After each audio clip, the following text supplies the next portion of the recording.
ఎండిన మల్లెకు వెలలేదు, మండే గుండెకు చలి లేదు, మంచిని మించిన గతలేదు, విధి వంచెన కన్నా బెతలేదు.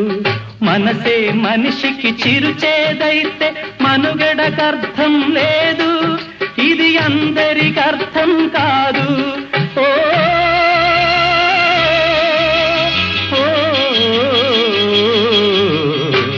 వేగు చుక్క మొలిచింది, వేకువ పొడ చూపింది, తూరుపు తెలవారక ముందే కాలం మాటేసింది, నా కళ్ళను కాటేసింది. కాలం మాటేసింది, నా కళ్ళను కాటేసింది. కాలం మాటేసింది, నా కళ్ళను కాటేసింది.